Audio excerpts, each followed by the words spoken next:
A wealthy man leaves his fiancée at the altar. Years later, he encounters her again with quadruplets and tries to take them away, only to be stunned by her response. Hello, and welcome. In today's video, we're sharing a heartfelt story that's sure to touch your emotions. It's a journey of forgiveness, resilience, and the power of love that will leave you with a lot to think about. So sit back, relax, and let's begin. Claire stood in the bridal suite, adjusting her veil, as her best friend Emily tried to reassure her. The ceremony was delayed, and Claire's unease grew by the minute. "He loves you, Claire. He's probably just running late," Emily said, though she sounded unconvinced. But Claire knew something was off. Richard was never late. She glanced at the clock again, anxiety tightening her chest. A knock at the door startled her. The priest entered, his solemn expression confirming her worst fears.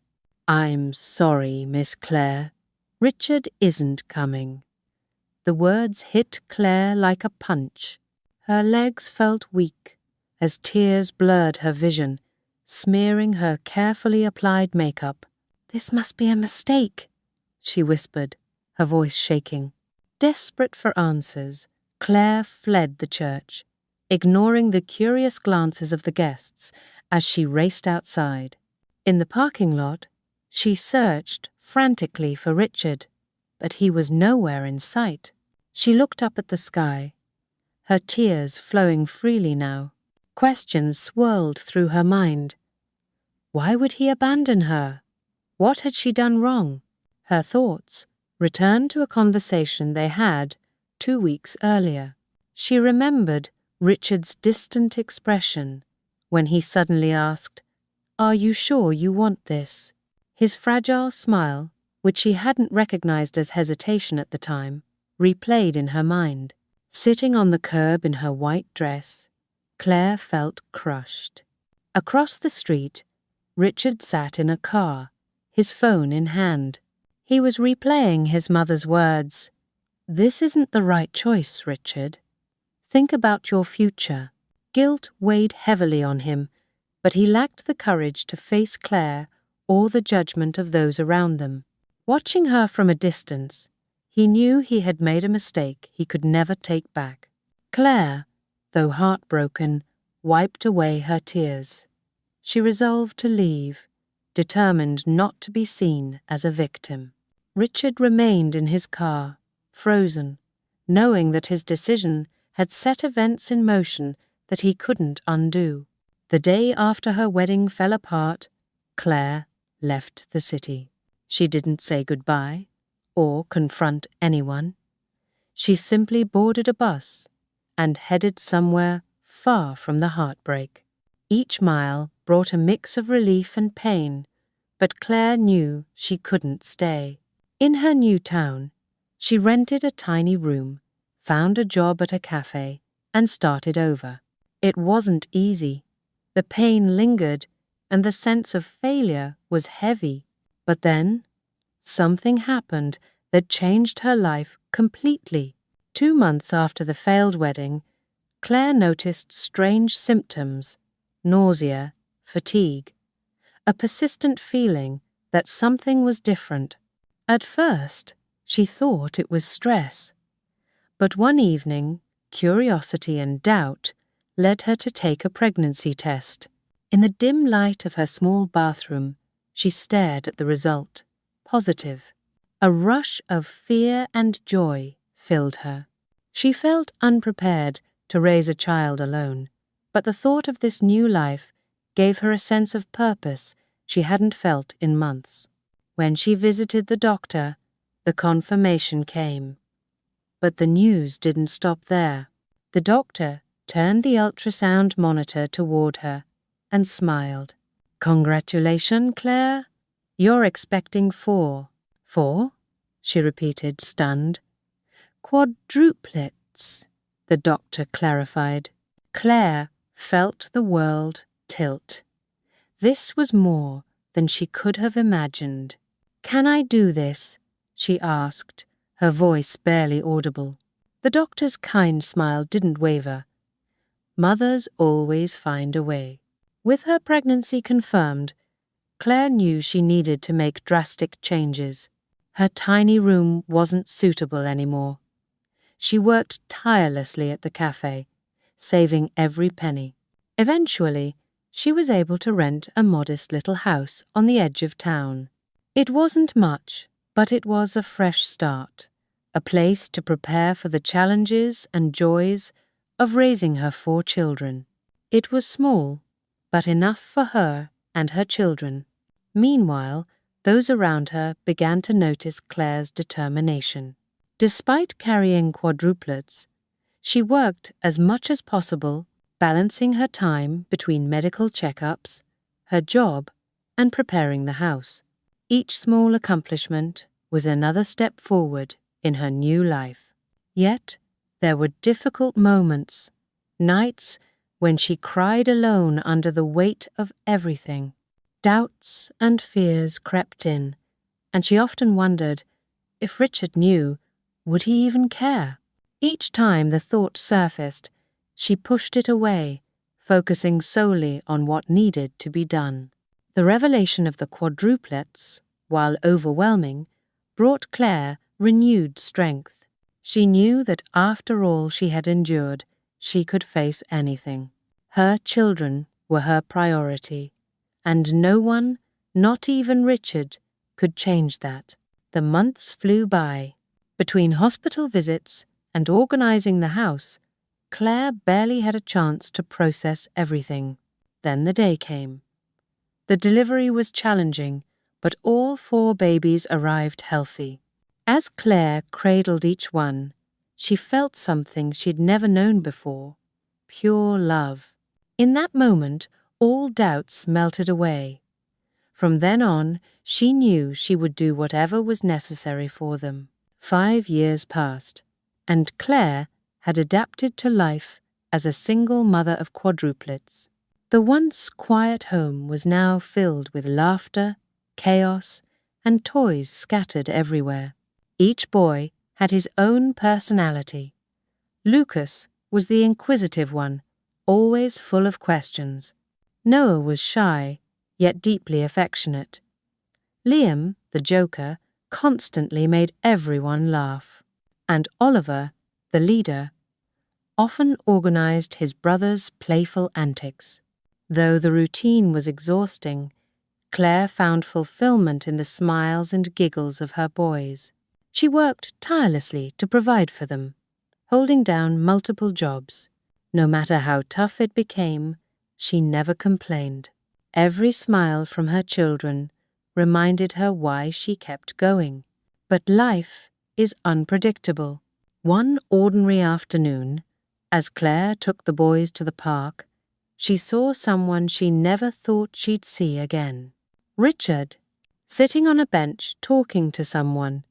His gaze suddenly shifted and locked onto hers. Claire froze in place, her heart pounding. His expression changed as he noticed the 4 boys playing nearby. Their resemblance left no doubt. The encounter she had feared was now happening. Claire stood rooted to the spot, her eyes fixed on Richard as her children played blissfully on the playground. He was only a short distance away, yet to Claire it felt like miles. Time seemed to stop. Richard was staring at her, but his focus quickly shifted to the boys, who were laughing and running across the grass. Their similarity to him was unmistakable. Claire's pulse quickened. She had to leave before Richard approached. She grabbed her bag, trying to mask her nerves, and called out firmly, "Lucas, Noah, Liam, Oliver, time to go home." Her voice was louder than usual. The boys groaned in protest, begging for more time. But Claire's tone was insistent. They began gathering their toys reluctantly. She urged them to move faster, but before she could take a single step, she heard a familiar voice behind her. Claire, the sound of his voice, heavy with uncertainty, made her stomach twist. Slowly, she turned around to meet Richard's gaze. He looked confused, but his expression carried something more, a mix of shock and disbelief. "Richard," she managed to say, trying to sound indifferent, though her voice wavered. "Are they your kids?" Richard asked, pointing toward the boys, who were still distracted by their toys. Claire hesitated, feeling her face flush. She had known this conversation would come some day. "Yes, they're my children," she replied, striving to keep her tone steady. Richard stepped closer, his eyes darting from her to the boys. He seemed to take in the truth slowly. "How old are they?" he asked, though the answer was obvious. "5, she said quietly. Richard's expression shifted, as though he had been struck. He opened his mouth, then closed it, grappling with the revelation. "Are they mine?" he finally asked, his voice barely above a whisper. The question made the ground seem to shift beneath her. Though Claire had imagined this moment for years, now that it was here, she felt unprepared. Taking a deep breath, she answered plainly, "Yes, Richard, they're yours." The silence that followed was heavy. Richard ran a hand through his hair, a nervous habit Claire still recognized. He looked back at the boys, who had now turned their curious attention to the adults. "Why didn't you tell me?" he asked. His voice, heavy with frustration and pain, cut through the air. "You left me, Claire," Richard said, folding his arms as if to steady himself. "You walked away without a word. I was alone, humiliated, and pregnant. What did you expect me to do?" Claire countered, her arms crossed tightly. Richard blinked, searching for a response, but said nothing. He knew she was right. He had no defense. Breaking the tense silence, he finally said, "I need to meet them." Claire instinctively took a step back. "It's not that simple, Richard. They don't even know who you are." "And why not?" he shot back. "I'm their father." Those words lingered in the air, stirring Claire's anger. She stepped closer, fixing him with a steady gaze. "Father? Do you even know what that means?" "You weren't there, Richard. I spent sleepless nights, wondering how I'd pay the bills. I cared for 4 babies at once, completely on my own. You weren't there for any of it. So, don't stand there and call yourself their father." Richard swallowed, his posture faltering, but he didn't back down. "You're right. I wasn't there. I made a mistake, but that doesn't erase the fact that they're my children too. I have a right to know them." Claire's laugh was sharp, bitter. "You gave up that right the day you left me at the altar." While their argument escalated, Lucas, the most curious of the quadruplets, wandered over. He tugged on Claire's dress and looked up at her with innocent curiosity. "Mommy, who is this man?" he asked. Claire hesitated, her heart heavy. Before she could answer, Richard knelt down, his face softening for the first time. "Hi there, champ," he said, his voice gentler. "My name's Richard." Lucas tilted his head, studying Richard carefully. "Do you know my mummy?" Richard chuckled lightly, glancing at Claire before answering. "Yes, I know your mummy." Claire, trying to keep her composure, gave Lucas a reassuring smile and said, "Go play with your brothers, sweetheart. I'll be right there." Lucas hesitated, but obeyed, leaving the adults alone once again. "You can't just show up and expect everything to be fine," Claire said firmly. "That's not how this works." "I'm not asking for everything to be fine right away," Richard replied. "But I'm not leaving this time." A wave of panic washed over Claire. She knew Richard wasn't the type to walk away now that he knew the truth. After returning home with the boys, she spent the night consumed by thoughts of what might come next. Across town, Richard sat in his upscale apartment, gazing out the window. He couldn't stop thinking about the boys, about Claire, and about how his choices had shaped their lives. For the first time, he felt compelled to make things right. Before Claire could fully process the shock of seeing Richard again, another knock came at her door just days later. She opened it to find him standing there once more. This time, he looked even more determined, regret and resolve etched on his face. "We need to talk," Richard said plainly. "There's nothing to discuss, Richard," Claire replied, crossing her arms. "I'm not leaving until we do." Before she could close the door, Lucas appeared in the hallway. "Mommy, it's the man from the park," he said, his tone curious. Claire tried to keep calm for her son's sake, but Richard seized the moment. "Hey there, champ," he said, crouching down to Lucas's height. "My name's Richard." Lucas tilted his head, intrigued, but before he could ask more, Claire stepped in.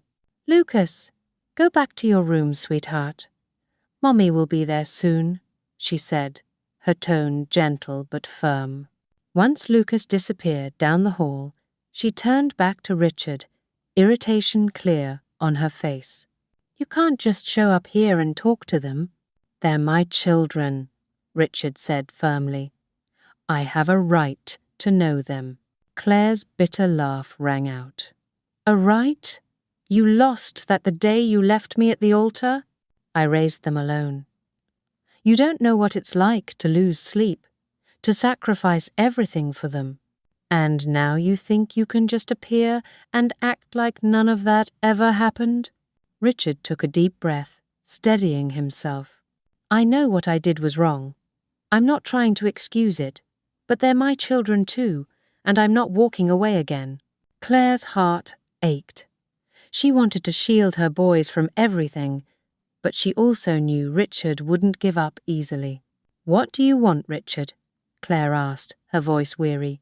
"I want to know them, to spend time with them. Is that so unreasonable?" Richard responded with a calm but determined tone. Claire looked at him, her expression resolute. "It is unreasonable. They don't even know who you are, and I won't let you disrupt their lives," she replied firmly. For a moment, Richard was silent. Then he said the words Claire had dreaded.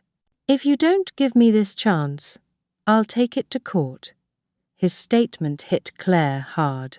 After Richard left her small house, a heavy silence filled the space. The reality of his threat settled over her. She knew that a difficult battle was ahead. A few days later, the official court summons arrived. Richard had filed for joint custody.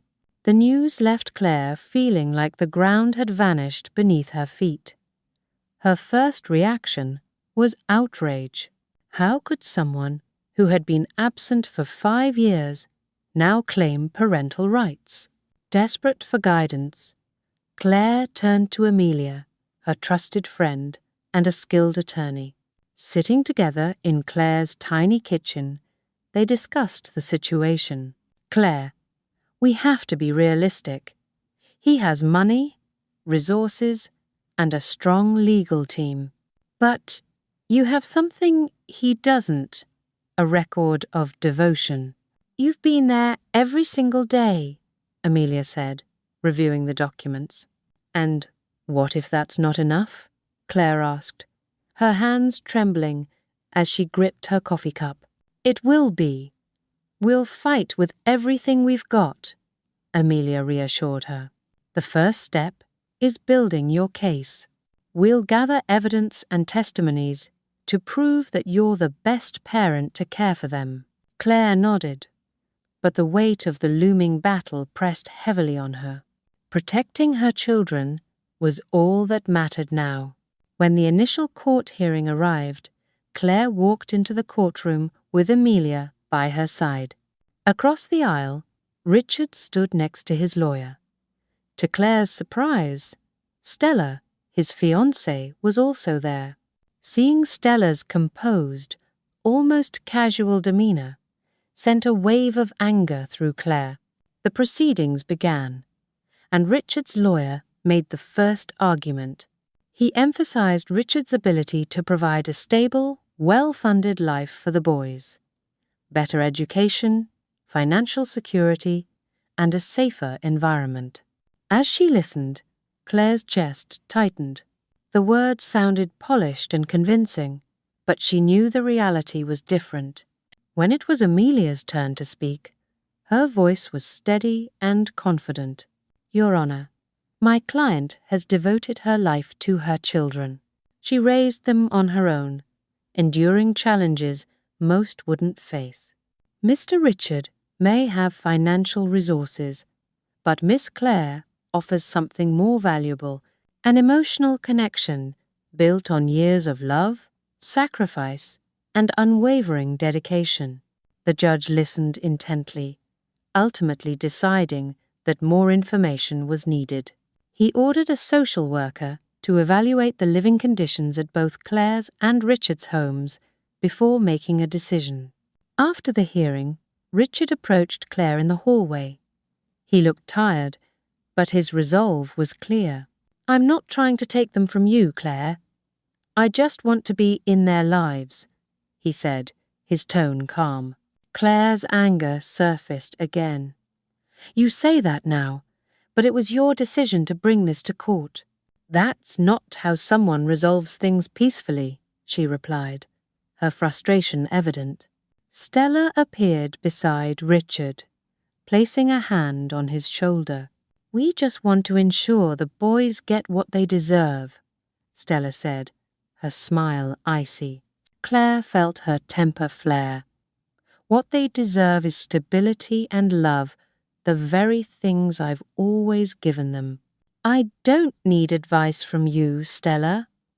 Without waiting for a response, Claire turned and walked away. The sinking feeling in her chest told her this fight was far from over. The following days brought growing tension. Stella's involvement became increasingly intrusive. At first, Stella began appearing at the boys' school events, always perfectly dressed, smiling at other parents, and making efforts to build rapport with the teachers. Then, rumors started to spread about Claire being an unfit mother, a narrative that clearly originated with Stella.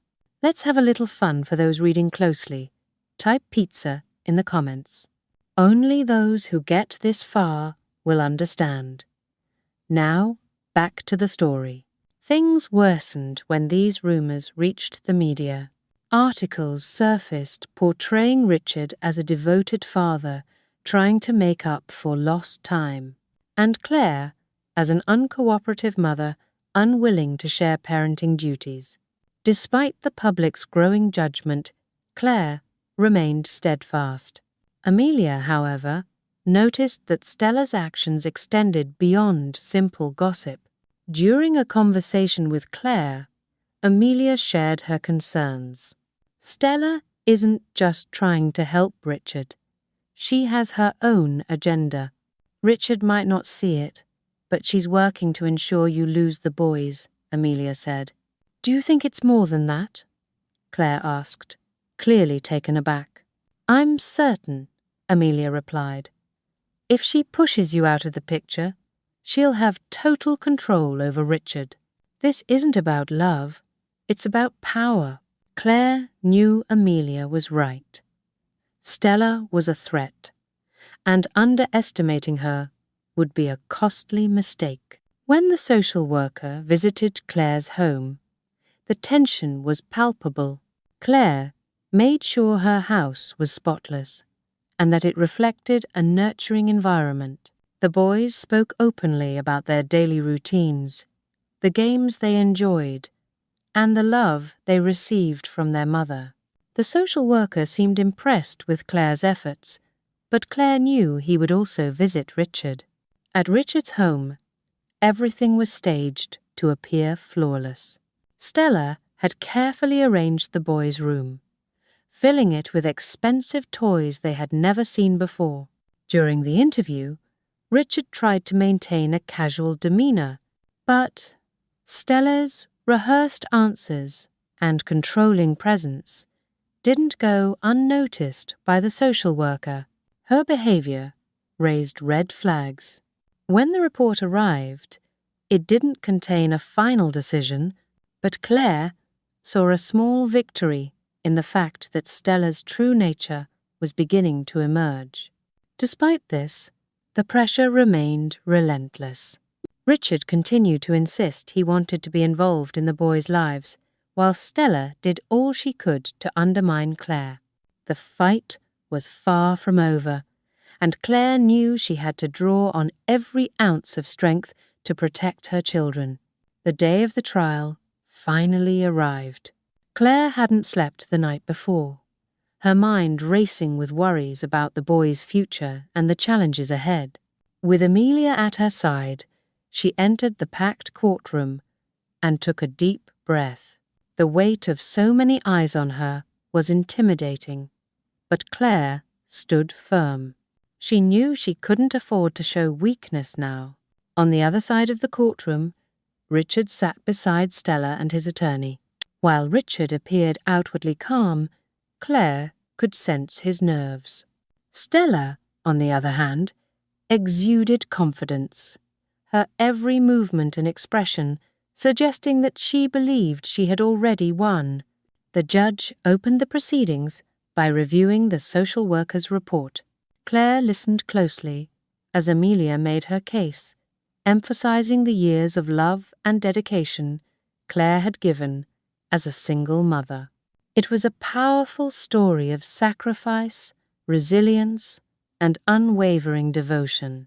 But then Richard's lawyer began his arguments, and the tone shifted.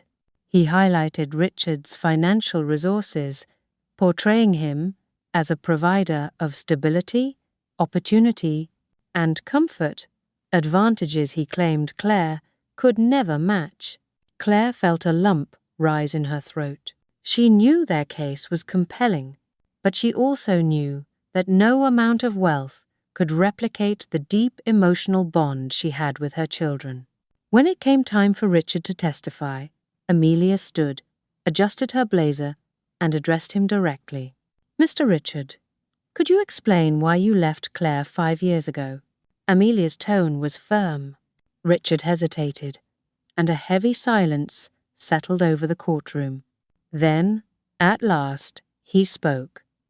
"My mother. She convinced me it wasn't the right time. She told me that marrying Claire would be a mistake, and that I needed to focus on my career." A murmur rippled through the audience, and Claire's face burned with anger. Richard's response confirmed Claire's worst fears. He hadn't made the choice on his own. Amelia pressed the issue. "So, you left Claire at the altar because your mother influenced you. Is that correct?" Richard hesitated, taking a deep breath. "Yes. But the final decision was mine. I listened to what she said." Amelia kept her steady gaze. "And Stella? Did she have any part in that decision?" Richard blinked, caught off guard. He glanced briefly at Stella, who maintained a composed expression, though a flicker of unease passed through her eyes. Shaking his head, he replied, "No, Stella had nothing to do with it." Amelia stepped back, yet Claire sensed there was more to uncover. Stella's name hung heavily in the air, creating a tension no one seemed prepared to address at that moment. When Claire took the stand, the atmosphere shifted. She spoke openly about the sacrifices she had made, raising the boys alone and pouring all her love and effort into giving them a safe and happy life. "I've done everything I could to make sure my children have what they need," she said. They are the reason I get up every morning and keep going." Her heartfelt words brought tears to several people in the room. Even Richard seemed moved, but Stella appeared restless, whispering something to Richard's lawyer. The judge called for a recess, sensing the building tension. When the session resumed, Amelia surprised everyone by calling a new witness. The courtroom doors opened, and a figure Claire hadn't seen in years walked in. Morgan, the family's former housekeeper. She moved slowly, supported by a cane, but her expression was firm and resolute. Richard visibly tensed, while Stella looked away. Morgan took the stand and began to recount her 2 decades working for Richard's family. She described what she witnessed in the days leading up to the wedding, speaking calmly but with undeniable conviction. "Richard's mother orchestrated everything," she said. "She convinced him that Claire wasn't good enough, that the marriage would ruin his career, and that she didn't have the social standing they expected." The courtroom buzzed with murmurs. For Claire, hearing the confirmation was both validating and deeply painful. Morgan went on to explain how Richard's mother controlled nearly every aspect of his life. Then, after a brief pause, she revealed something even more shocking. Stella was involved too. She was close to Richard's mother and supported the idea that he should stay away from Claire. She encouraged his decision. The murmurs grew louder, breaking the silence that followed her statement. Richard turned to Stella, stunned. He appeared frozen, trying to process what he had just heard. "That's not true!" Stella exclaimed, standing abruptly. The judge called for order, banging his gavel. Turning to Stella, Richard's voice was low and filled with disbelief. "You knew about all this?" he asked. Stella's denial came quickly, but her nervous expression betrayed her. The judge dismissed the witness, but the weight of Morgan's testimony lingered. Court was adjourned, so the judge could review the new information. Claire left the courtroom, walking beside Morgan, her mind spinning. For the first time, the truth behind her pain seemed to be acknowledged, but she knew the battle wasn't over. Richard stood still in the hallway, appearing lost. Stella tried to lead him away, but he brushed her off. As Claire walked away, she heard Stella's voice rise, arguing with Richard. Though her words were muffled, Claire could tell things were unraveling between them. Despite feeling relieved that the truth was starting to come out, Claire understood the fight was far from over. What came next would require just as much strength and resolve as what had already unfolded. Claire couldn't help but observe more closely. The wind was perfect, and the boys darted across the park, keeping the kite aloft as Richard cheered them on. Liam, ever the most competitive, managed to keep it flying the longest and shouted with delight. Richard gave him an enthusiastic hug, and for the first time, Claire saw something unexpected. Richard genuinely looked happy. Over the following weeks, Claire realized that Richard's efforts weren't fleeting. He took an active interest in the boys' lives, asking about their school days, their friends, and even their minor struggles. He accompanied Noah to an art class, encouraged Oliver as he practiced challenging new words, and celebrated Lucas's progress in a math game. These weren't grand gestures, but they showed that Richard was truly present. Despite this, Claire remained wary. No matter how committed Richard seemed now, the past disappointment still loomed large in her mind.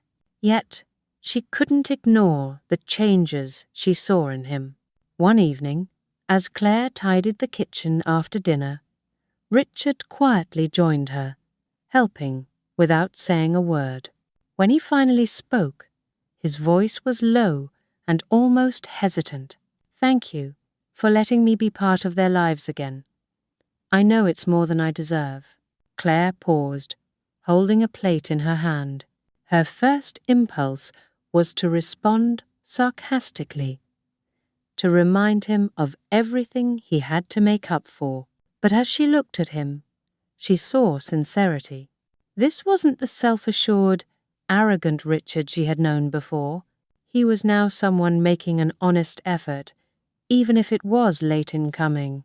"They're happy, that's what matters," she replied, turning back to the sink. But deep down, she knew she felt a sense of happiness too, watching her children's smiles return. As time passed, the boys grew more comfortable around Richard. Lucas was the first to call him Daddy spontaneously during a game. Richard froze, clearly moved, but didn't make a big deal out of it. He simply smiled and continued playing ball.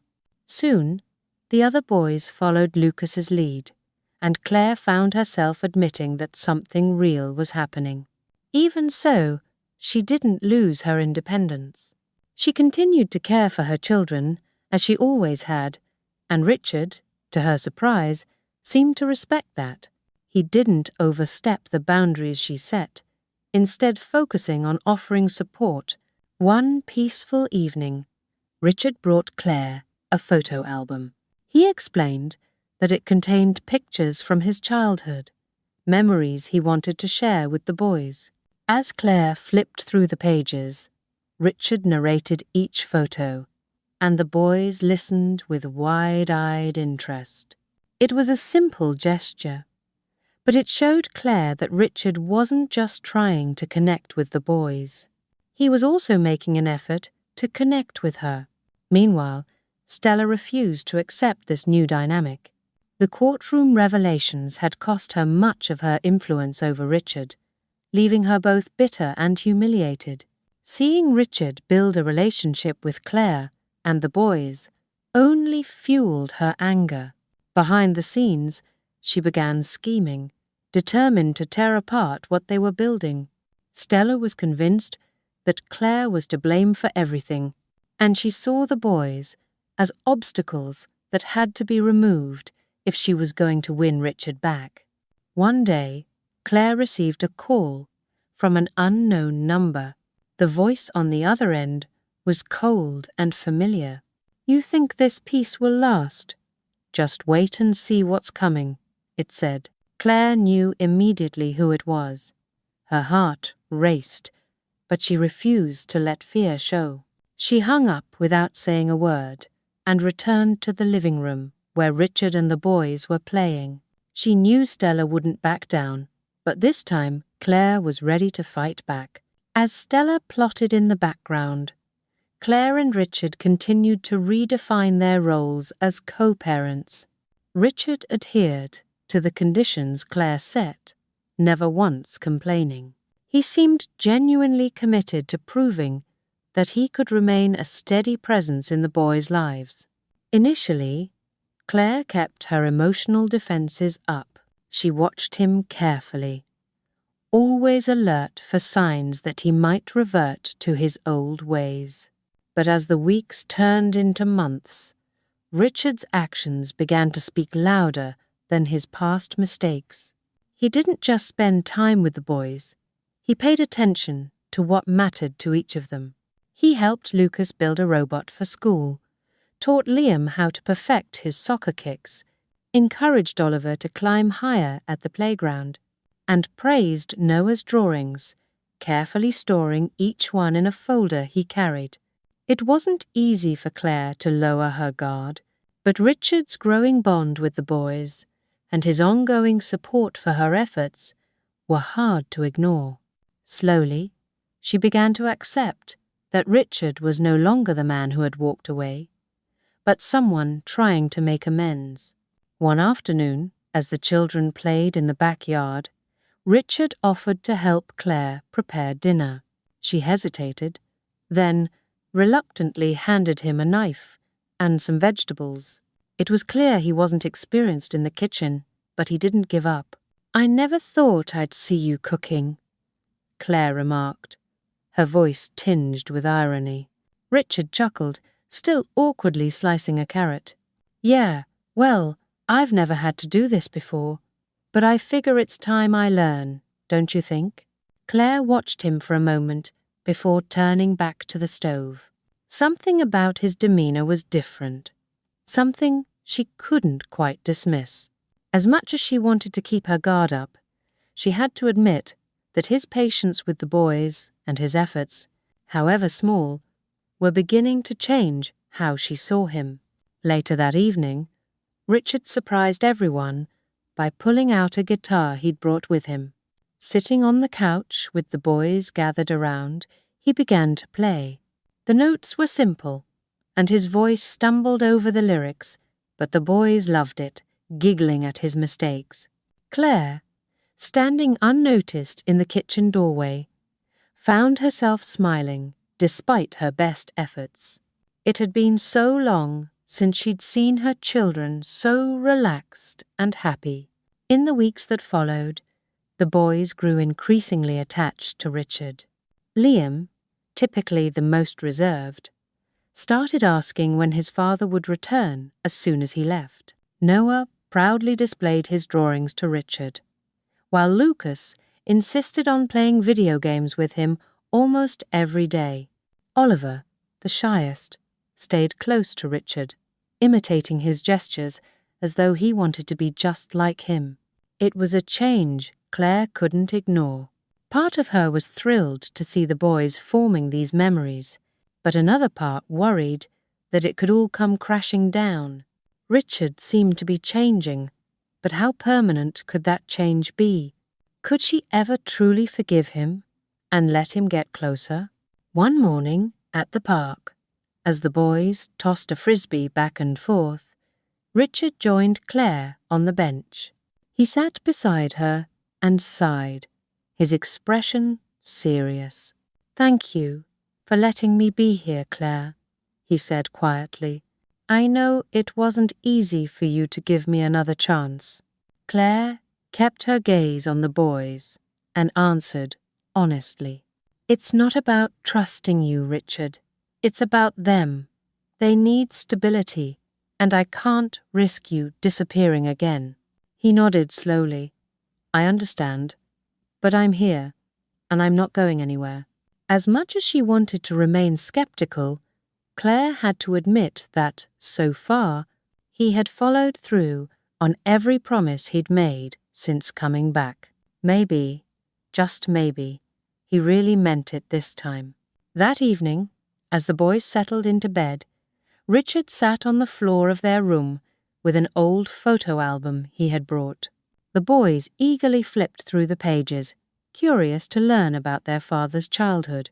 "When I was a kid, I loved building things," he said, smiling as he turned to a particular photo. "Once, my dad gave me a toy toolbox. I spent weeks trying to build a little house in the backyard. Of course, it collapsed after the first rain, but it was the most fun I'd ever had." The boys laughed, and Lucas immediately asked, "Can we build something together, Dad?" Richard smiled warmly. "Of course, we can start next weekend." As they continued looking at the album, one picture especially caught Oliver's attention. It showed a young Richard proudly holding a building toy. Oliver's curiosity piqued, and he peppered Richard with questions. From the doorway, Claire quietly watched, noting the spark in Oliver's eyes and sensing that a meaningful moment was unfolding. After the boys finally fell asleep, she returned to turn off the lights. Richard was still sitting on the floor, the photo album open in his lap, a nostalgic smile on his face. "Thank you for this," he said, glancing up. "They're giving me something I never knew I needed." Claire paused before responding. "Good night, Richard," she said simply, walking out. Yet deep down, she couldn't deny that something inside her was shifting too. Maybe, just maybe, It was time to reconsider what she thought impossible, forgiving him. The next morning, Richard arrived at the house carrying tools and supplies to build a small wooden playhouse. In the backyard, laughter and the sound of clumsy hammering filled the air as Richard and the boys worked together. From her spot on the porch, Claire watched them. This wasn't just a backyard project. It felt like a symbol of something more profound taking shape. But even as she smiled at the scene, Claire couldn't fully let down her guard. She knew that Stella hadn't completely disappeared, and there was always the chance that something might happen to disrupt the fragile peace they were beginning to build. But for now, she decided to focus on the present. That night, after putting the boys to bed, Claire sat quietly, reflecting on how much had changed in the past few weeks. Richard wasn't the same person she remembered from years ago. Although he still had his flaws, he was making a real effort to be a consistent presence in the children's lives. Maybe it was time to let her guard down a little. Meanwhile, Stella, seething over the growing connection between Richard and Claire, continued to plan her next move. To Stella, this deepening bond wasn't just an inconvenience. It was a direct threat to everything she had worked to build with Richard. This time, she was determined to hold her ground. Life settled into an unexpected routine at Claire's home. She and Richard had managed to find a friendly coexistence, and while there were still emotional barriers between them, their interactions felt more natural. Their shared moments with the boys hinted that something fundamental was shifting. Unlike before, Richard showed patience and genuine effort to be a present figure without trying to force his way in. One afternoon, as Claire prepared lunch, Richard stepped into the kitchen holding an envelope. "Claire, can we talk for a minute?" She glanced at him, still wary, but nodded. He placed the envelope on the counter and remained silent for a moment before speaking in a calm tone. "I know I've resisted helping in the past, but things are different now. I want you to have this." He slid the envelope toward her. Claire opened it and found a check inside. The amount was more than enough to cover months of expenses for the boys. She immediately shook her head. "Richard, I don't need this. I've always managed to take care of them, and I'll keep doing so." Richard raised his hands slightly, as if to signal he wasn't trying to push her. "I know you can, Claire. I know how hard you've worked to provide for them. But this isn't just about money. It's about me taking responsibility. I don't want to add to your burden." Claire hesitated, studying him. This wasn't the old Richard who might have handed her money with a sense of superiority. This was a gesture of humility. "I'll think about it," she finally said, folding the check and tucking it back into the envelope. Richard accepted her response without pressing further, another sign that he was beginning to respect the boundaries she'd set. As time went on, Richard's efforts became increasingly evident. He wasn't only offering financial support, he was actively participating in the boys' lives. He helped them with their schoolwork, joined them in games, and even learned from Claire how to handle everyday challenges like tantrums and broken toys. For Claire, it was startling to see someone who had once been so detached now so involved. One evening, after the boys were in bed, Richard and Claire sat on the porch. The moon cast a soft glow over the backyard, where the tools from building the playhouse still lay scattered. Breaking the quiet, Richard said, "You know, I never imagined I'd be here." Claire looked at him, curious. "What do you mean?" she asked. "Here," he replied, With you, with them. For years, I was so focused on work, on living up to others' expectations, that I didn't see what really mattered. Now that I'm trying to make things right, I keep wondering why it took me so long. Claire crossed her arms and leaned against the doorframe. Sometimes we only realize what's important when we've nearly lost everything. Richard nodded, his expression serious. Then, hesitating, he added, Claire, I need to tell you something about what happened at the altar. She felt her chest tighten. The pain of that day still lingered, but she gestured for him to go on. He looked away briefly, then back at her. My mother didn't just convince me to call it off. She threatened to cut me off financially if I married you. She said I'd be on my own if I went through with it. Claire blinked, caught off guard. So you left me because you were afraid of losing her money? She asked, her tone sharp. It wasn't just the money, he replied quickly. It was everything. She controlled so much of my life, and I was too afraid to stand up to her. I ran, Claire. I know that doesn't excuse what I did, but you deserve to know the truth. Claire felt a surge of mixed emotions. She had long suspected his mother's influence, but hearing it confirmed was still painful. You should have told me back then, she said quietly. We could have faced it together. I would have stood by you. Richard nodded, regret clear on his face. I know. I was young and scared, and I made the wrong choice. I've regretted it every day since. The silence between them was heavy, filled with unspoken thoughts. Claire knew that this admission didn't erase the hurt she had felt, but it was a step forward. She exhaled deeply. I don't know if I can ever fully forgive you, Richard, but at least now I understand what happened. He nodded again, accepting her words without argument. For once, it seemed he was willing to face the consequences of his actions and take whatever steps were necessary to make things right. That's all I can ask. The next morning, as the boys ran up to hug Richard when he arrived, Claire watched from a distance. For the first time in years, she felt like something was genuinely changing for the better. There was still a long road ahead, but maybe, just maybe, this family was beginning to come together. The courtroom was crowded once again.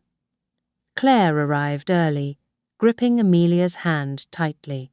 As her attorney and friend, Amelia had been her steady support throughout this ordeal. Claire took deep breaths, trying to stay calm. Ever since learning the full truth about being left at the altar, she felt more grounded, though she wasn't ready to fully forgive Richard. The tension between them had eased, but the legal battle still weighed heavily on her shoulders. When Richard entered the room with his lawyer, Claire noticed he seemed different that day. He looked more serious, more focused. He wasn't the same man she had known years before. Stella, however, was conspicuously absent. Her absence didn't go unnoticed, and though no one directly addressed it, Claire assumed that after the earlier revelations, Stella had chosen to step back and avoid further embarrassment. The judge entered, and the hearing commenced. Both sides' lawyers presented their final arguments. As always, Amelia was sharp and compelling, emphasizing the strong emotional bond Claire had built with her children and the stability she had provided as their sole parent. Richard's lawyer, in contrast, argued that Richard's newfound commitment to being a father was vital for the boy's development. When Richard took the stand, Claire watched him carefully. He spoke in a measured tone, openly admitting his past mistakes and taking responsibility for his actions. He acknowledged Claire's doubts, but expressed his unwavering determination to rebuild trust and be the father his sons deserved. "I don't expect Claire to forgive me right away," he said, "but I'm here because I want to be the father my children need, and I'm not going to give up on them." Richard's words resonated throughout the courtroom. Claire felt a rush of emotion, but kept it hidden. She still found it difficult to fully trust his intentions, though his sincerity was hard to ignore. When it was Claire's turn to speak, she rose, smoothing her dress with slightly trembling hands. Her voice, however, remained steady. "For 5 years, I've been everything my children have had. I raised them on my own, facing struggles only a single mother can understand. They are my top priority, and I'll always do what's best for them. If that means giving Richard a chance to be part of their lives, I'm willing to consider it. But let me make one thing clear. Trust is not something I'll give lightly." The judge listened carefully to both sides before taking a recess to deliberate. When he returned, his decision struck a balance. Primary custody would remain with Claire, while Richard would have regular visitation rights and a role in the children's upbringing. Both parents, the judge stressed, were expected to collaborate to ensure the boys' well-being. Claire felt a mixture of relief and uncertainty. It was a fair decision, but she couldn't help but worry about how it would play out over time. Richard, on the other hand, seemed genuinely grateful. He gave Claire a small, hopeful smile, which she returned with a brief nod. As everyone began to leave the courtroom, Stella reappeared unexpectedly.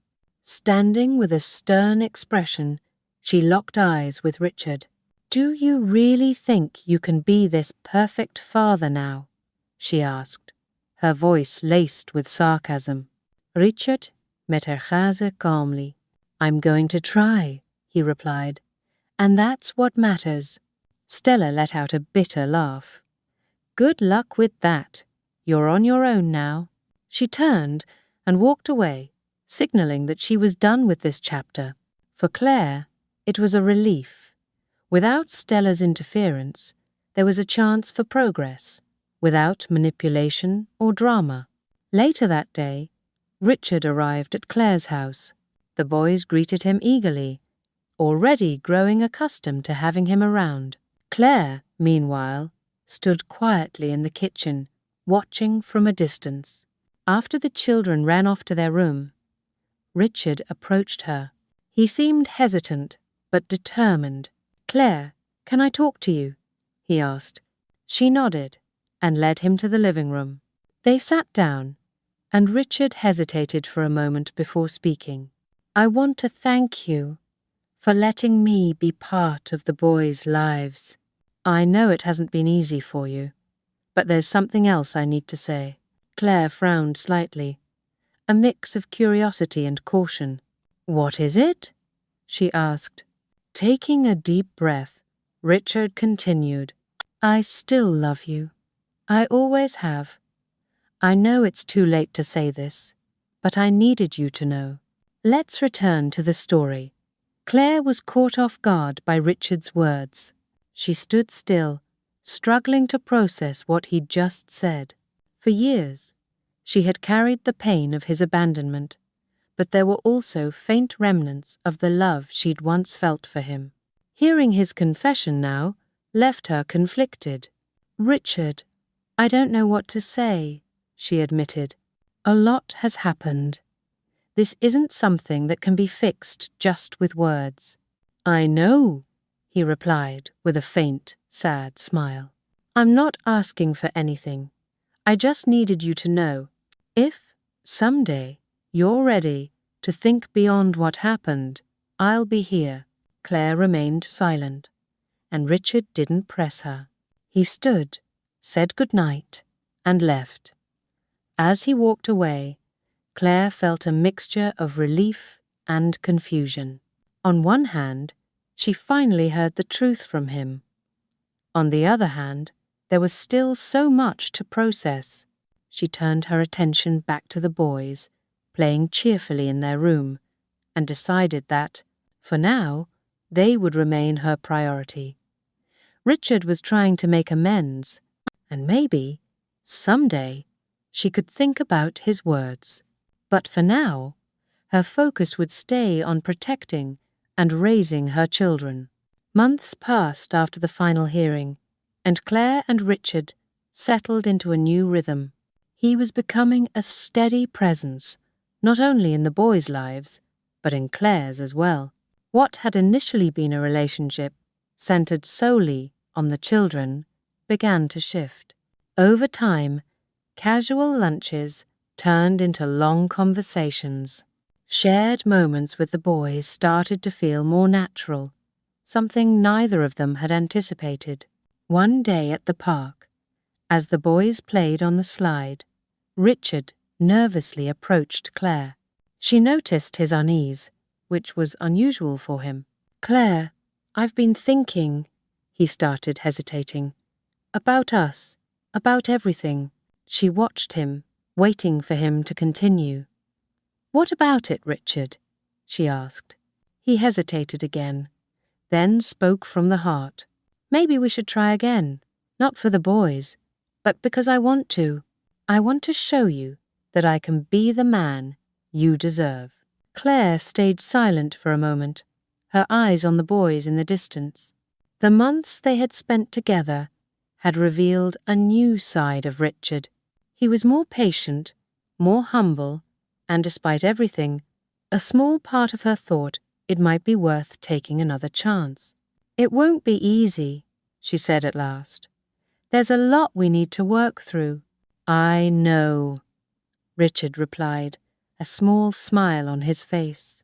"But I'm willing to do whatever it takes." In the following months, they began to rebuild their relationship. It wasn't just about the boys anymore. They were slowly rediscovering what had once drawn them together. Small gestures took on new significance.